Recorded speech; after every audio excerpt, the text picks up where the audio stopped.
اللهم صل وسلم على نبينا محمد. আসসালামু আলাইকুম ওরহমতুল্লাহি ওবরাকাতু। আমি রায়হান।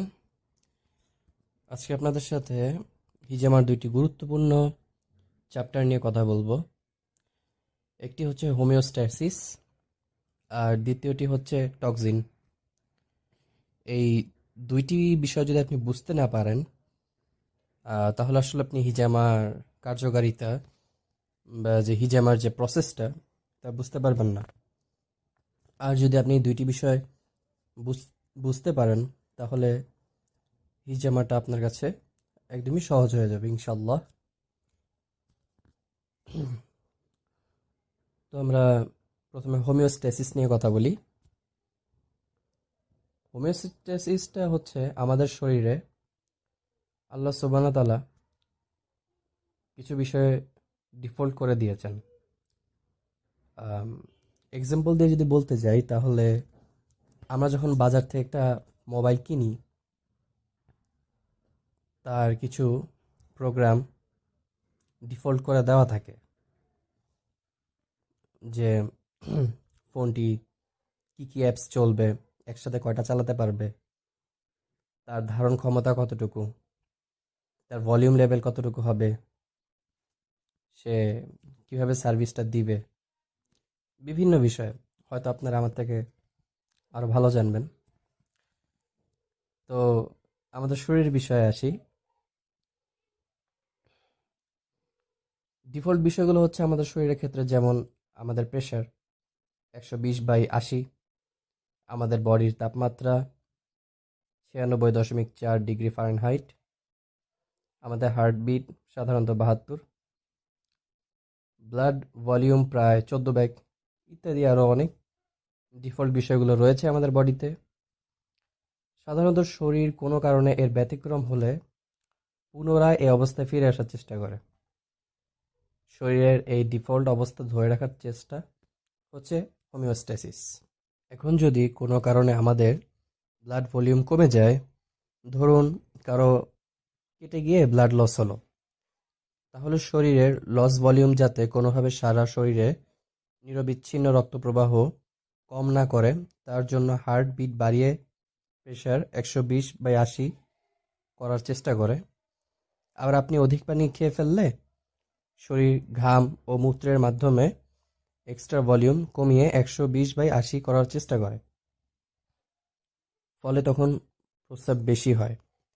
এভাবে আমাদের বিভিন্ন অর্গান ও শরীরবৃত্তীয় সিস্টেমের মাধ্যমে আমাদের শরীর একটি ফিজিওলজিক্যাল হোমিওস্ট্যাসিস বা সাম্যাবস্থা বজায় রাখে। কিন্তু ঝামেলাটা বাধে যখন শরীরের সাম্যাবস্থা কোনো কারণে মেনটেইন করতে পারে না। আর তার জন্য বড় একটা কারণ হলো টক্সিন।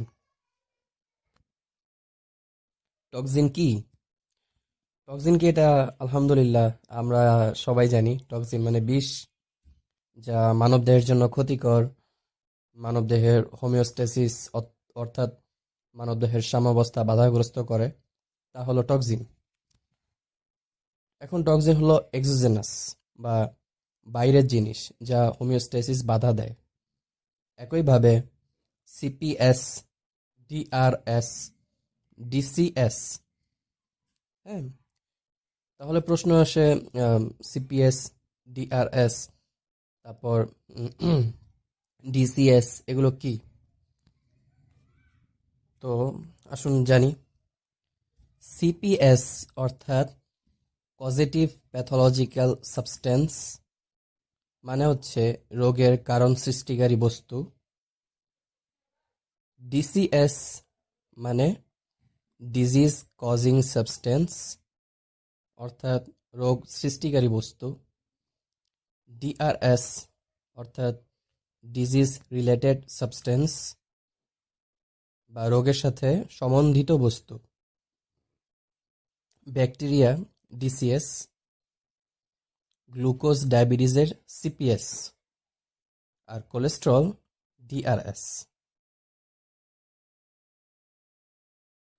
আশা করি বুঝতে পেরেছেন। এই তিনটা বস্তু রোগের সময় নিকটবর্তী টিস্যুতে পাওয়া যায়, কারো কারো মতে সিপিএস দুই ধরনের, ডিআরএস ও ডিসিএস।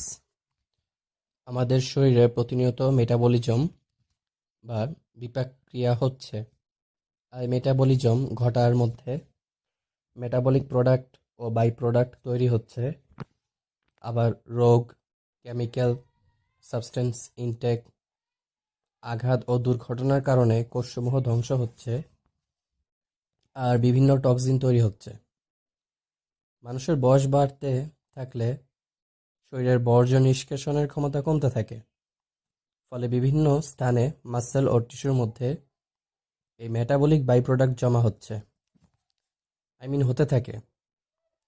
আমরা যদি কোনো কষ্টের কাজ করি অথবা কোনো কঠিন কোনো পরিশ্রমের কাজ করি, তো কিছুক্ষণের মধ্যেই আমাদের গায়ে ব্যথা শুরু হয়ে যায়। এটা মোটা লোকের বেশি হয় সাধারণত।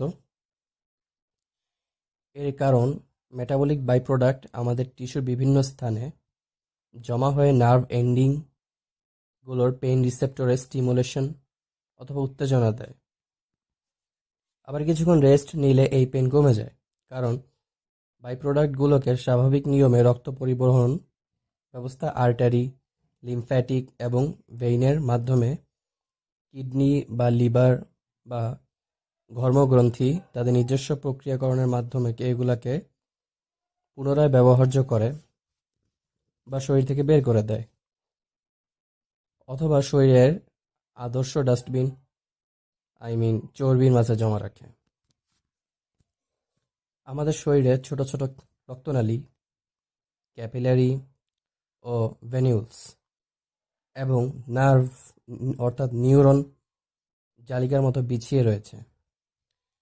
বিভিন্ন জীবাণুর আক্রমণে বা বিভিন্ন শরীরবৃত্তীয় প্রক্রিয়ায় আমাদের রক্তকণিকাগুলো ক্ষতিগ্রস্ত হয় এবং অ্যাবনর্মাল মরফোলজি অর্থাৎ তার সাইজ, শেপ এবং কি চলাফেরায় তা প্রদর্শন করে। ধরেন একটি রক্তকণিকা কোনো কারণে ফুলে গেল আর কোনো ছোট ক্যাপিলারিতে আটকে গেল এবং রক্ত প্রবাহে বাধার সৃষ্টি হলো। যদি এ রক্ত প্রবাহ বাধা পায়, যেমন ধরুন আংশিক, তাহলে যে অংশে যে পরিমাণ রক্ত যাবার কথা তা যায় না, আর পুষ্টিও যায় না। ফলে সেখানকার কোষসমূহ বিভিন্নভাবে রোগাক্রান্ত হয়ে পড়ে, হোমিওস্ট্যাসিস পার্শিয়াল লস হয়। আবার রক্ত প্রবাহ বাধা থেকে নার্ভের প্রয়োজনীয় পুষ্টি উপাদান ট্রান্সপোর্টেশন অনেক সময় ব্যাহত হলে তা নার্ভাস সমস্যার সৃষ্টি করে। আবার একইভাবে এগুলো প্রপার ক্যাপিলারি রিটার্ন বা ভেনাস রিটার্ন ব্যাহত করে। হিজামার মাধ্যমে এই সকল ট্র্যাপ হওয়া সিপিএসগুলো বের করার মাধ্যমে প্রপার সার্কুলেশন, ভেনাস রিটার্ন আর হোমিওস্ট্যাসিস রিএস্টাবলিশড হয়। আমি তো এখানে ব্লাড সেলের কথা বললাম। যদি আমরা লো ডেন্সিটি লিপোপ্রোটিন এর কথা ধরি, যা একইভাবে হার্টের মায়োকার্ডিয়াল ইনফ্রাকশন বা কখনো নেক্রোসিস ঘটায়, তাহলে কিন্তু ব্যাপারটা খুবই মারাত্মক, নয় কি? মায়োকার্ডিয়াল ইনফ্রাকশন অথবা নেক্রোসিস বিষয়টা হচ্ছে কি, আমাদের হার্টের যে কোষগুলো রয়েছে তা ক্ষতিগ্রস্ত হয়, কখনো মারা যায়। যে কোনো রোগ সৃষ্টি হয় সাধারণত ফিজিওলজিক্যাল সাম্যাবস্থার বিপরীতে গিয়ে। এক এক রোগ সৃষ্টির কারণ খুঁজতে গেলে দেখা যাবে সকল রোগেরই শরীরে সাম্যাবস্থা বিঘ্নিত করার নির্দিষ্ট পন্থা রয়েছে। হিজামা এ হোমিওস্ট্যাসিস রিস্টাবলিশড করার মাধ্যম হিসেবে কাজ করে। কিভাবে কাজ করে তা জানার জন্য আমাদের কিছু সায়েন্টিফিক্যাল ব্যাখ্যা জানতে হবে। সংক্ষেপে বলতে গেলে মানবদেহ প্রায় 50 ট্রিলিয়ন কোষ দিয়ে তৈরি। এর মধ্যে অধিকাংশ কোষ একটা নির্দিষ্ট সময় পরে পরে মারা যায়, আর তার জায়গা নেয় নতুন তৈরি হওয়া আরেকটা কোষ। এখন একটা কোষ যে মারা যায় বা বেঁচে থাকার জন্য সে যে সব শরীরবৃত্তীয় কাজ করে, তার থেকে তৈরি হয় ডার্বিস বা বর্জ্য। এখন এই বর্জ্য শরীর থেকে বের হবার পথ কয়েকটা। তার মধ্যে একটা হলো ঘাম, আরেকটা হলো মূত্র ইত্যাদি। স্টুল নয়। স্টুল নয় কারণ তা হলো আমরা যা খাই তা প্রসেস হবার পরে যা অবশিষ্ট থাকে তা হলো স্টুল। আশা করি এটা সবাই আমরা জানি। তার মানে হলো আমাদের শরীরের এক্সক্রিয়েটরি অর্গান হলো স্কিন আর কিডনি। কিডনি কোনো চর্বি জাতীয় বর্জ্য বের করতে পারে না, কারণ কিডনি তার কাজ করার পদ্ধতিতে বের করতে পারে শুধু ইউরিয়া আর ইউরিক অ্যাসিড আর পানিতে দ্রবীভূত কিছু নির্দিষ্ট পদার্থ। চর্বি জাতীয় কিছু প্রস্রাব তথা কিডনি থেকে বের হলে তা একটা রোগ। যেমন যখন প্রস্রাবে অ্যালবুমিন নামক এক ধরনের প্রোটিন যায়, তা অ্যালবুমিন ইউরিয়া নামক রোগ। তাই অনেক সময় চর্বি জাতীয় বর্জ্য শরীরে জমে জমে কিছু মানুষ স্থূল হয়। আরও একটা কথা বলতে চাই,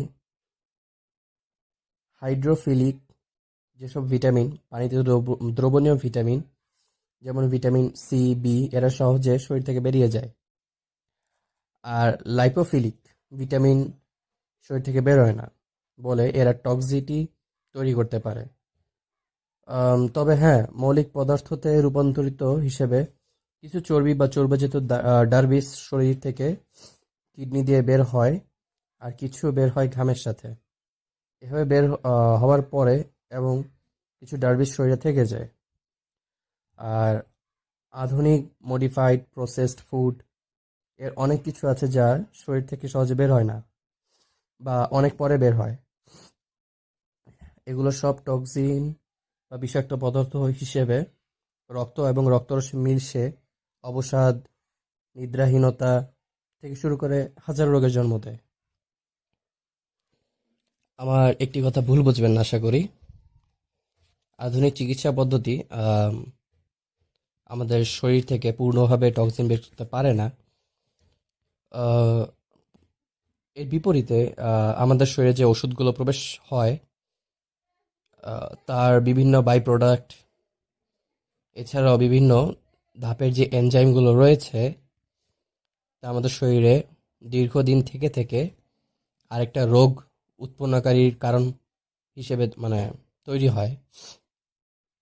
তো হিজামা এখানে দারুণ একটা কাজ করে, সেটা হচ্ছে হিজামা এই বিষয়গুলোকে বের করে দেয়। তো আমি আশা করি যে আমরা যদি চিকিৎসা ব্যবস্থার সাথে আমাদের হিজামাটাকেও অ্যাপ্লাই করি তাহলে ইনশাল্লাহ দারুণ একটা ফলাফল পাওয়া যাবে।